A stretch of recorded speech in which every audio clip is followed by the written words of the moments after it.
Arthur Hawkins' family had always dreamed of a quiet life away from the bustle of the city. When John's company offered him a remote position that allowed him to work from home, they seized the opportunity. They found a quaint adobe house on the outskirts of a small town in New Mexico, surrounded by miles of desert and scrubland. It seemed perfect, peaceful, isolated, and a world away from their previous life in Phoenix. Sarah, John's wife, was initially hesitant about the move. She worried about their children, 12-year-old Emily and 8-year-old Michael, being so far from other kids their age. But the promise of wide-open spaces, starry nights, and a simpler lifestyle eventually won her over. The first few months were idyllic. The family settled into a comfortable routine. John worked from his home office. Sarah homeschooled the kids, and they spent their evenings exploring the surrounding desert or stargazing from their porch. The isolation that had concerned Sarah at first now felt like a blessing. It was Emily who first sensed something was amiss. She began to feel uneasy during their evening walks, as if unseen eyes were following their every move. She mentioned it to her parents, but they dismissed it as an overactive imagination adjusting to their new surroundings. Then came the footprints. One morning, Sarah noticed strange tracks in the sand around their house. Not quite human, not quite animal. They were long and narrow, with oddly splayed toes. John suggested it might be a coyote or some other desert creature, but Sarah couldn't shake the feeling that something was off. The incidents escalated slowly. Items would go missing from the porch only to reappear days later in odd places around the property. The family's dog Max began to act strangely, growling at empty corners of rooms and refusing to go outside after dark.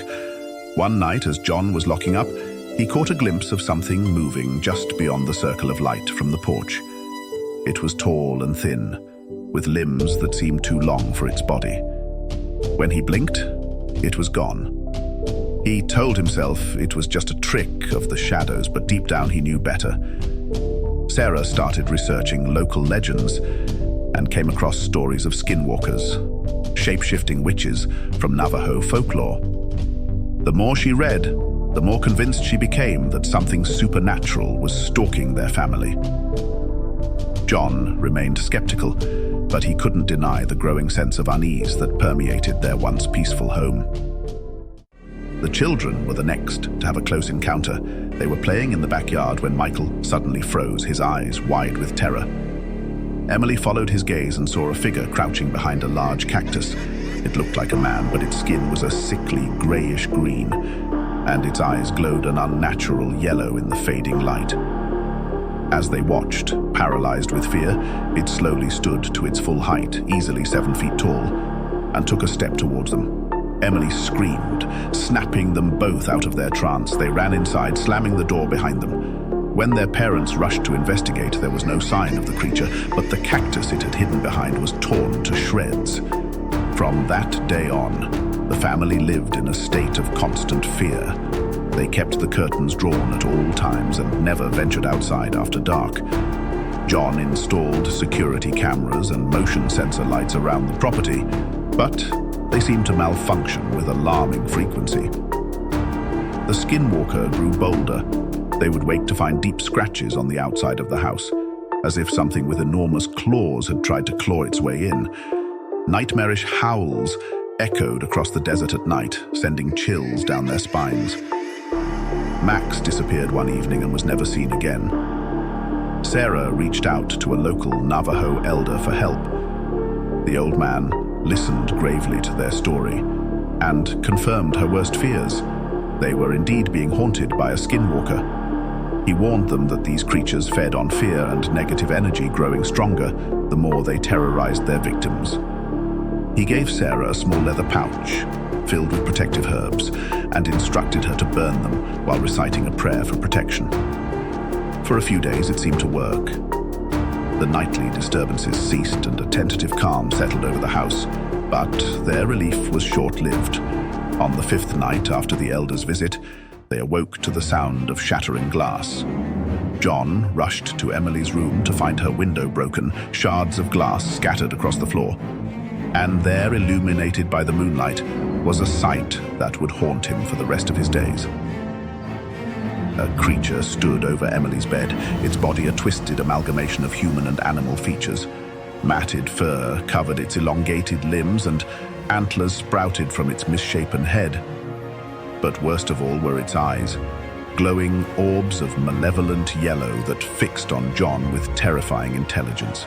Emily lay motionless in her bed, whether from sleep or some dark magic John couldn't tell. He stood frozen in the doorway, his mind struggling to process the horror before him. The creature's mouth opened in a grotesque parody of a smile, revealing rows of sharp, yellowed teeth. In that moment, John knew they had to leave. Not tomorrow, not in an hour, but right now. He lunged forward, scooping Emily into his arms. The Skinwalker let out an inhuman shriek and swiped at them with its clawed hands. But John was already running down the hallway. "Sarah! Michael! We have to go, now!" he yelled, his voice cracking with panic. Sarah emerged from their bedroom, Michael clinging to her leg. One look at John's face told her everything she needed to know. She grabbed Michael and ran for the front door, not even pausing to put on shoes.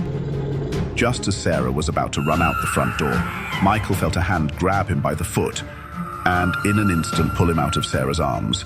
The Skinwalker, with Michael securely in his grasp, went back into the house and jumped out the back bedroom window, quickly fading out into the distant hills. John tried to follow, but there was no way he could keep up. The family all got in the car and drove to the sheriff's office for help.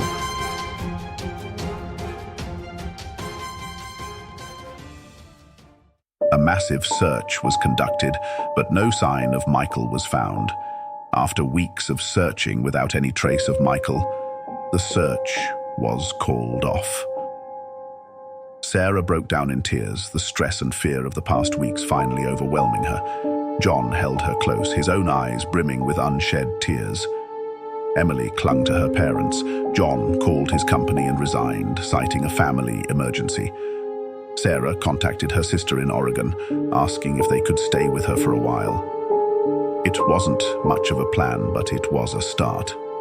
Months passed, and they settled into a new routine in Oregon. John found a job in Portland, and the Emily started at a new school. They made a pact never to speak of what had happened in New Mexico. Sometimes, on dark nights when the winds howl outside their new home, Sarah would catch John staring out the window, with a hopeful and yet haunted look in his eyes. The world can be a strange and horrible place. Be careful where you tread and where you call home.